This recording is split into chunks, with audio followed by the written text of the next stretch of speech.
Tukisonga mbele, hebu sasa tumsikize wakili wa benki ya Barclays ambaye kwa sasa anazungumza kuhusiana na wale washukiwa 6 ambao waliweza kukamatwa siku ya jana baada ya bilioni 2 kuweza kupatikana ndani ya benki hiyo ya Queensway. It's not possible at this stage to even speak about the source of the money. What we know is that the money was in a safe and the money was in the bank.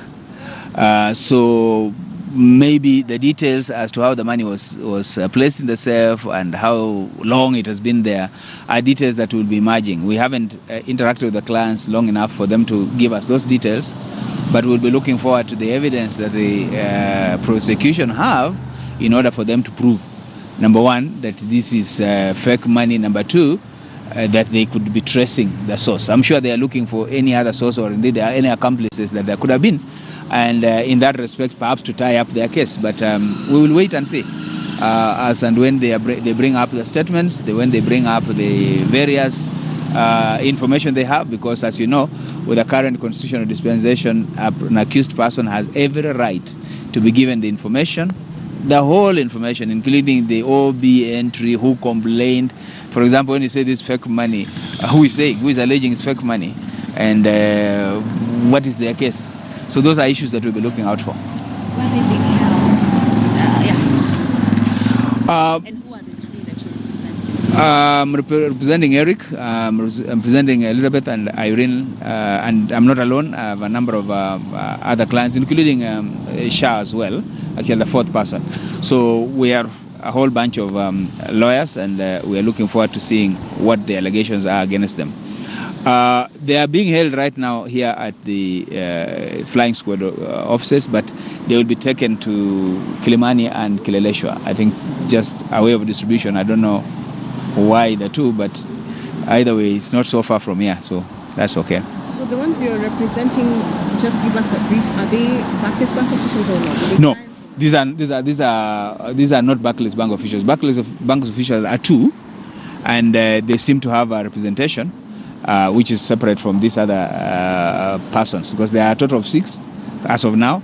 So we are looking at 4, but the Barclays Bank are 2. So they have a separate representation. However, since it's a whole, the charge is likely to be similar, we are equally interested in seeing what those charges are and how they are being laid out. So would you say, as a lawyer, is this money fake or not from your point of view? As a lawyer, I cannot be able to say that this money was fake. I would like whoever is saying it's fake to prove that it's fake. But I have my doubts for now, because what speed? I mean, if it was so fast, if they were able to establish it was fake so fast, why can't they also prefer the charge that fast? So I have my doubts as to whether the money was fake. So they'll be arraigned tomorrow? Tomorrow morning. There's no doubt that they'll be arraigned tomorrow morning. As to whether they take a plea or not will be a question of the strategy that the prosecution wants to have. I suppose there's a bit of this application they wanted to make. By end of the day today, they may have no reason to make that application, prefer the charges, and proceed to for us to make the necessary bail applications, as well as us that we be given the various documentation that they are relying on. Partly, I believe that they are still putting their documentation together, and that's why they need to buy a bit of time. Thank you, sir. Asante sana. Thank you. Have a good day. Asante. So saizi hakuna haja ya katawizi. Na mtazamaji, huyo hapo mojawapo wa mawakili ambao wanasimamia wale washukiwa 6 ambao wamekuwa pale katika ofisi kuu za Flying Squad wakiulizwa maswali na maafisa hao wa usalama. Na hivyo basi, kama alivyotaja ni kwamba 6 hao watatakiwa kufika mahakamani hapo kesho, mtazamaji, ambapo basi baada ya hapo watakuwa wanaamuliwa ama kesi itakuwa inasikizwa na kuona iwapo basi hali ikoje kutoka maeneo hayo ya